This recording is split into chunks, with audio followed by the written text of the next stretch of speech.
August 1944. The air in the transport truck was a stale cocktail of diesel, sweat, and the metallic tang of fear. It hung heavy and thick, clinging to the worn gray wool of their uniforms, a shroud woven from the ghosts of 1,000 fallen cities. For the women of the Wehrmacht Helferinnenkorps, now prisoners of war on American soil, the world had shrunk to this rattling metal box. Their reality, once a grand Wagnerian opera of national destiny, had collapsed into a jarring, discordant clatter of wheels on an alien road. They were a tableau of defeated faith, their faces etched with the harsh lines of the Eastern Front, their eyes holding the flat, unblinking gaze of those who had seen ideology turn to ash. These were not the soft, pliable women of domestic hearths. They were cogs in a vast, grinding war machine, their hands as accustomed to decoding signals and aiming anti-aircraft batteries as they were to mending torn fabric. Their minds were fortresses, built brick by brick from the doctrines of the Reich, mortared with sacrifice and hardened in the fires of conflict. They had been taught, and they had believed with the ferocity of the devout, that America was a nation of decadent chaos. A mongrel culture, fat and lazy, its strength a fragile illusion crafted by Jewish bankers and Hollywood propagandists. Their captors, they expected, would reflect this national character. They would be either brutishly cruel, indulging in the victor's savage spoils, or comically incompetent, their much vaunted industrial might, a hollow shell that would crumble under the slightest pressure. They braced themselves for interrogation, for hardship, for a continuation of the war in a different, more intimate theater. They steeled their souls for a battle of wills against a foe they held in contempt, a foe whose supposed power was built on a foundation of moral rot and material excess that surely teetered on the brink of collapse. The journey was a descent into the belly of the beast, and they were ready, armed with the unshakable certainty of their world view.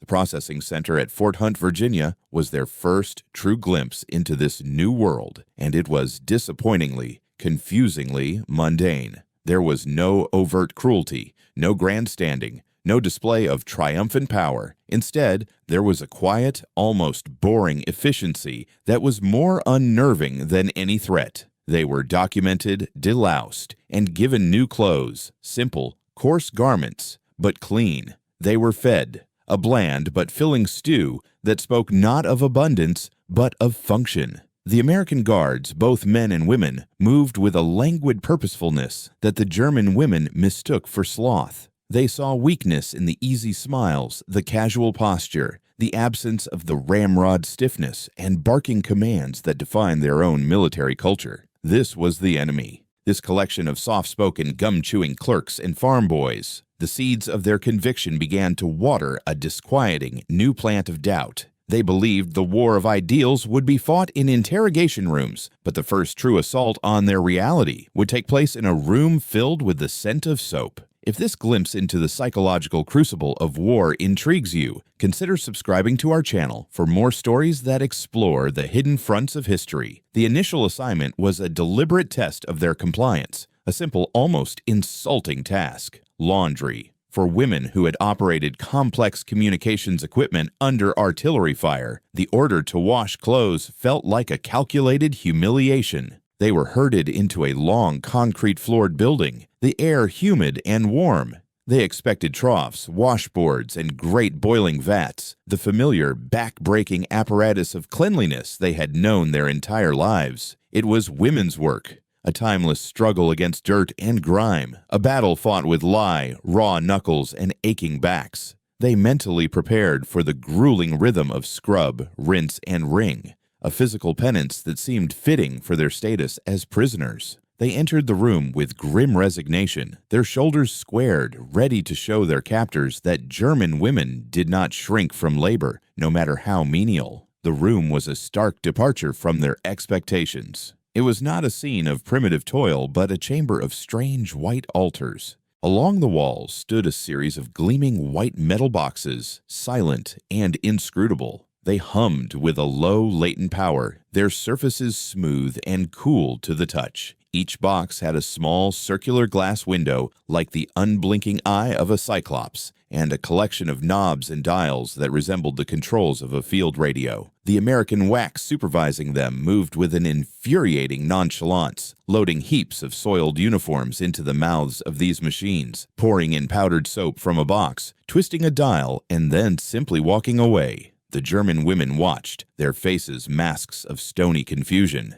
They exchanged fleeting, questioning glances. What was this? Some sort of elaborate disinfection chamber, a bizarre piece of American theater designed to baffle and intimidate them. One of the prisoners, a former signals operator named Lenny, who prided herself on her technical aptitude, edged closer to one of the humming contraptions. She saw water begin to fill the drum, sloshing against the glass, and then, with a lurch, the contents began to turn, tumbling over and over in a cascade of suds. It was a machine for washing clothes. The concept was so alien, so fundamentally outside their sphere of experience, that it took a long moment to process. Their entire understanding of this fundamental chore was predicated on human effort. Laundry was a measure of a woman's strength and endurance. It was a day-long affair, from hauling water to scrubbing on a board until one's fingers were numb and raw, to wrestling with heavy, waterlogged sheets. The idea that this entire process could be automated, relegated to a quiet, efficient box, was not just novel. It was nonsensical. It was a trick, a performance. They huddled together, whispering in clipped, urgent German. This had to be a showcase, a single, expensive installation for the benefit of the camp's command staff. A propaganda tool. It was the only explanation that made sense, the only one that allowed their carefully constructed image of a struggling, decadent America to remain intact. They watched with deep suspicion as the machine churned on, its steady, rhythmic tumbling a counterpoint to the chaotic storm of disbelief and denial brewing in their minds. They were witnessing not just a new technology, but the first tremor of a seismic shift that would threaten the very foundations of their world. What other seemingly simple technologies have had a profound impact on the course of history? Share your thoughts in the comments below. The days that followed turned suspicion into a gnawing, persistent bewilderment. The laundry facility was not a singular marvel, it was the standard. Every barracks, every mess hall, every administrative building seemed to have its own humming, white sentinels. The German women were rotated through various work details, and the evidence mounted, becoming an avalanche of cognitive dissonance. In the main camp kitchen, where they were assigned to peel potatoes and scrub floors, they encountered another mechanical demon. It was a large stainless steel machine into which the American cooks would load racks of dirty plates and cutlery. With the press of a button and a roar of spraying water, it would perform the work of 10 women in a matter of minutes, producing steaming, sterilized dishes. They watched, mesmerized and appalled, as the casual, almost thoughtless efficiency of it all unfolded before them. The drudgery that had defined so much of their lives, and the lives of their mothers and grandmothers, was here rendered obsolete by a metal box. This systematic reality was the most difficult thing to accept. If it had been a single instance, they could have dismissed it as a Potemkin village, a facade erected to fool them. But the ubiquity of these devices suggested something far more profound. This wasn't a special privilege for the officer class. It was the baseline.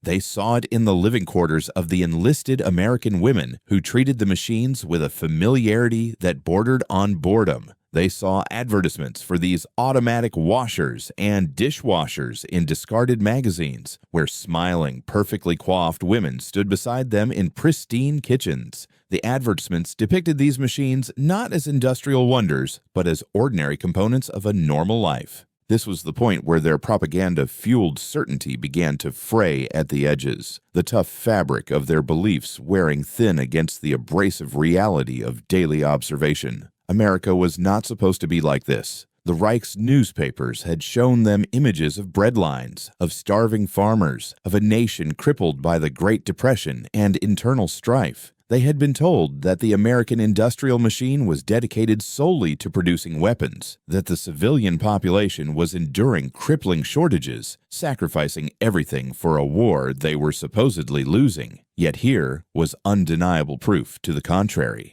The enemy nation possessed a productive capacity so vast, so impossibly enormous, that it could simultaneously build thousands of bombers and tanks, while also flooding its homes with complex, labor-saving devices that seemed to belong to a science fiction future. The cognitive dissonance was a physical sensation, a knot in the stomach, a dull ache behind the eyes. How could both things be true? How could the Reich, which demanded total sacrifice, where every scrap of metal was destined for the war effort and every citizen was enlisted in a struggle for survival, be fighting a nation that could afford such casual, widespread luxury? The humming of the washing machines became a taunting mantra, a sound that echoed in the quiet of their barracks at night, methodically washing away the certainties they had clung to for so long. The enemy's true power was not in their tanks or their planes, but in the quiet, effortless hum of a world they could not comprehend. If you are fascinated by the clash of cultures and ideologies during wartime, please like this video to help us create more content like it. The psychological impact of this slow-dawning realization was devastating,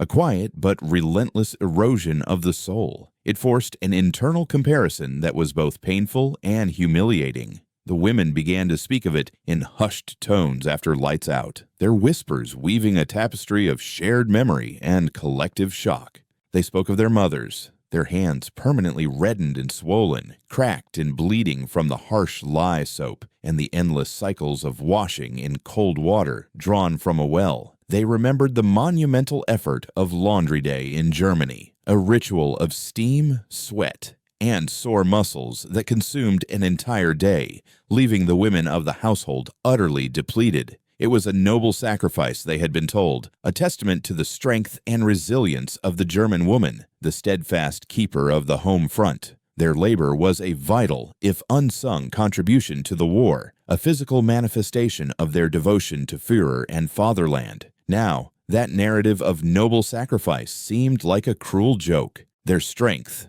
their resilience, their endurance in the face of hardship, it all seemed pathetic when confronted by a machine that did the same work without effort, without complaint, and with superior results. The clothes that emerged from the American machines were cleaner, the fabrics less worn. The dishes from the mechanical washer gleamed with a sterile perfection that hours of hand scrubbing could never achieve. A deep, corrosive envy began to take root in their hearts, an emotion they had been trained to despise as a symptom of decadent individualism. They envied the American women not for their freedom or their politics, but for their time. What did one do with all the hours in a day, the days in a week, that were not consumed by the brute force labor of survival? What kind of life, what kind of thoughts, what kind of person could you become when you were liberated from the soul-crushing exhaustion of endless, repetitive toil? This wasn't just about laundry. It was about a fundamental difference in the valuation of a human being's time and energy. In their world, a woman's labor was an infinite, expendable resource to be poured into the vessel of the state. Here, it was something to be conserved, to be protected, to be liberated by ingenuity and mass production.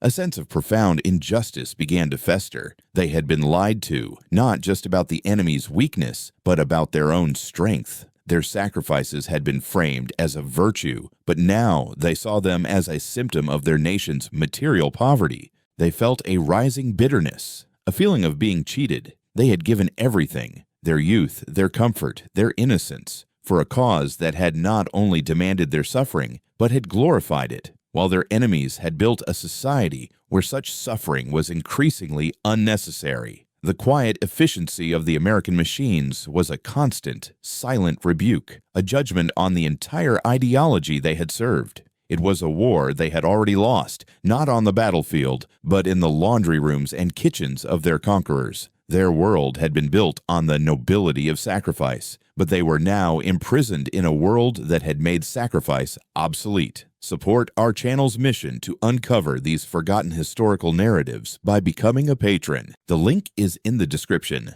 The constant exposure to this effortless modernity began to unravel their sense of identity. They were products of a culture that lionized struggle, that saw virtue in austerity and strength in deprivation. Stahl und Eisen, steel and iron, was not just a description of their industry, but of their national character. They were hard people, forged in the crucible of war and economic collapse. They took a grim pride in their ability to endure, to make do with less, to turn scarcity into a point of honor. This perceived American softness had been a cornerstone of their contempt. How could a people who valued comfort and ease ever hope to defeat a people who embraced hardship as a path to greatness? The answer was humming away in the next room, a quiet, irrefutable argument that their entire philosophy was built on a flawed premise. They had mistaken necessity for virtue. The American women who guarded them became objects of intense, conflicted scrutiny. They were not the Valkyries of Nazi propaganda, nor were they the slovenly, undisciplined rabble they had been led to expect. They were, for the most part, ordinary. They complained about the food, gossiped about men, and read glossy magazines filled with images of a life that seemed impossibly distant. And they operated the machines of their daily lives with an unconscious competence that was maddening. They took for granted a level of domestic technology that would have been the stuff of fantasy for even the wealthiest women in Germany. This casual acceptance was, in its own way, the most powerful weapon of all. It wasn't brandished or boasted about. It simply was. It was the water they swam in, the air they breathed. The German women watched them, a toxic cocktail of emotions churning within them: resentment, a begrudging admiration, and a profound sense of loss for a life they had never known was possible. One sweltering afternoon, a group of prisoners was tasked with cleaning the quarters of several WACS who had been temporarily reassigned. It was the first time they had been inside the personal living space of their captors. The rooms were small and Spartan by American standards, but to the German women they felt like sanctuaries of impossible comfort. There were soft beds, small radios playing jaunt music, and photographs of smiling families in neat suburban homes. And in the small shared kitchenette, there was a refrigerator, a personal electric box that kept food cold. For women who had spent years rationing every morsel, whose concept of food preservation involved root cellars, salting, and canning, this was a miracle. One woman, a former nurse named Annalise, reached out and touched the cool white door, her fingers tracing its smooth surface as if it were a holy relic. She had tended to men dying of dysentery on the Eastern Front, a disease born of filth and spoiled food. And here was a device that defeated decay with a silent electric hum. It was in that moment, staring at the quiet, mundane miracle of the refrigerator, that the full scale of the chasm between their two worlds became terrifyingly clear. They hadn't just been defeated by a superior army, they had been defeated by a superior reality. If this story resonates with you, share it with someone who appreciates history's power to change our perspective. The culmination of this psychological siege did not happen in a single dramatic moment of revelation, but rather as a slow, creeping dawn of understanding. It was a mosaic of 1,000 small observations: the quality of the paper in the American magazines, the sheer variety of food in the mess hall, the casual way their guards would throw away things that would have been carefully repaired and reused back home. Each piece was a small chip hammered against the fortress of their ideology. But the symbol that finally broke through, the one that came to represent the entirety of their defeat, was the washing machine. It was the first and most constant emblem of this new reality, and its significance grew with each passing week. It was more than a convenience. It became a focal point for their disillusionment. One evening, a small group of the prisoners was on a late-night cleaning detail. The camp was quiet, the air still and heavy. They were mopping the floors of the laundry facility, the rows of white machines standing like silent, sleeping giants. Through the window, they could see the lights of a nearby town, a sprinkle of impossible brightness in the vast American darkness. A new batch of WACs had arrived that day, and their duffel bags, filled with dirty laundry from their journey, had been left for the morning. One of the bags had tipped over, spilling its contents. and among the simple government-issue uniforms lay a piece of delicate, lace-trimmed lingerie. It was an item of frivolous, intimate beauty, something utterly out of place in their world of coarse wool and mended cotton. One of the German women, the hardened signals operator Lenny, bent down and picked it up. She held it in her calloused fingers, the fine fabric a whisper against her rough skin. In Germany, such a thing would be a treasure, an impossible luxury reserved for the elite, carefully washed by hand and laid out to dry. Here, it was just another piece of laundry, destined to be tossed into the churning, impersonal gut of a machine. That was the symbolic shift. The machine was not a tool to save labor. It was a tool that created a world where such small, humanizing beauties could be commonplace. It was the engine of a society that could afford not just to be powerful, but to be gentle. A society that could produce both the Sherman tank and the silk slip and treat them as two sides of the same coin of industrial supremacy. It was the realization that the American strength wasn't just in its factory's ability to churn out weapons of war, but in their ability to churn out a way of life. A way of life so comfortable, so advanced, that it made the Reich's ideology of heroic struggle seem not just wrong, but pointless. The war had been framed as a battle between two visions of the future. In that quiet laundry room, holding a piece of lace, Lenny and the others finally understood that the future had already arrived, and it belonged to their enemies. The greatest weapon America possessed was not the atomic bomb, but the promise of a world where women didn't have to ruin their hands to be clean. We are dedicated to telling the stories that lie between the headlines of history. Click the notification bell so you never miss a new exploration. This profound realization did not lead to a sudden conversion or an embrace of their captors' ways. Instead, it plunged them into a state of deep collective mourning. They were mourning their country, their cause, and most painfully, their own wasted sacrifices. Their entire lives had been a testament to an idea, and that idea had been proven hollow, not by enemy bullets, but by enemy plumbing. The psychological defeat was more absolute than any military surrender. It was a surrender of the spirit, a concession that their years of hardship, their belief in their own superior endurance, was a grand and tragic delusion. The camaraderie that had sustained them through the horrors of the war began to curdle into a shared, unspoken shame. They avoided each other's eyes, for in them they saw a reflection of their own shattered faith. The remaining months of their captivity were spent in a kind of daze. They performed their duties with the mechanical obedience of the truly defeated. The humming of the machines no longer inspired awe or anger. It was simply a background noise, the soundtrack to their disillusionment. They were ghosts haunting a world that was not meant for them, a world whose fundamental principles were alien to their own. They watched the American women with a new, detached curiosity. They were no longer contemptible symbols of weakness, but enigmatic representatives of a victorious culture, a culture that had somehow managed to achieve overwhelming power without demanding the total soul-crushing sacrifice of its people. It was a paradox they would never fully resolve, a question that would linger long after the war was over. When the war finally ended and the time came for their repatriation, there was no joy, no sense of relief. They were returning to a pile of rubble, a nation not just physically, but spiritually bankrupt. The grand promises of the Reich had led to this: total defeat, occupation, and the bitter knowledge that the world they had fought to create was a pale, primitive shadow of the one their enemies had built. The journey home was the reverse of their arrival, a rattling, jarring trip back toward a past that no longer existed.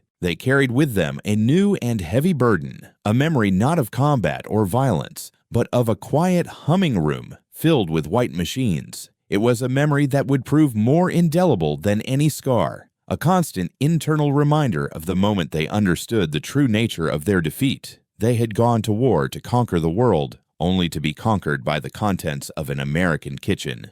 If you believe history is shaped by more than just battles and treaties, please consider supporting our work through the thanks button below. The long-term legacy of this experience was as complex and varied as the women themselves. For some, the memory of the machines became a catalyst for a genuine and painful process of denazification. It was the first undeniable proof that the entire edifice of Nazi ideology, its claims of cultural, spiritual, and technical superiority, was a colossal lie. When they returned to the ruins of Germany, they saw the post-war efforts to rebuild not just as a political necessity, but as a desperate attempt to catch up to a world that had left them so far behind. The Wirtschaftswunder, the German economic miracle of the 1950s, was, for these women, a deeply personal quest. The acquisition of a modern washing machine or refrigerator was not a matter of consumerism. It was an act of personal redemption, a way of exorcising the ghost of their own backwardness. It was a tangible symbol that they were finally rejoining the modern world they had once so arrogantly disdained. For others, the experience festered into a lifelong bitter resentment. They could not reconcile their profound sense of German cultural pride with the memory of such overwhelming American material superiority. For them, the machines were not symbols of progress, but of a soulless, shallow materialism that had triumphed over German idealism and spirit. They retreated into a nostalgic fantasy of the past, conveniently forgetting the brutal reality of their heroic struggle and remembering only a sanitized version of camaraderie and national purpose. They saw the encroaching Americanization of post-war Germany as a cultural poison, and the labor-saving devices that filled German homes as Trojan horses, smuggling in a decadent worldview that valued comfort over character. Their defeat was not a lesson, but a permanent wound to their pride, a source of quiet, impotent rage that they would carry to their graves. But for most, the memory existed in a gray area in between. It became a private, foundational story, a parable they might never share, but which profoundly shaped their post-war existence. It was a constant internal reference point, a measure of how far they had come, and a reminder of the monumental folly of their youth. In the quiet moments while watching their own automatic washers churn and spin, they would be transported back to that concrete room in Virginia. They would remember the shock, the disbelief, and the slow, agonizing collapse of their world. They would remember that their ideology was defeated not by a grand clash of armies, but by the quiet, revolutionary power of soap and hot water, of automated efficiency, and the undeniable, humbling evidence that their enemies had not only outfought them, but had also outdreamed them, building a future while they were still trapped in a brutal, romanticized past. The war ended for them not with the signing of a treaty, but with the quiet click of a dial on a machine that promised a world free from the drudgery they had once called virtue. The final surrender was not written on paper, but etched into their minds by the hum of a future they were never meant to have. What are your thoughts on this unique form of psychological warfare? Join the conversation in the comments, and let's discuss the unseen battles that shape our world.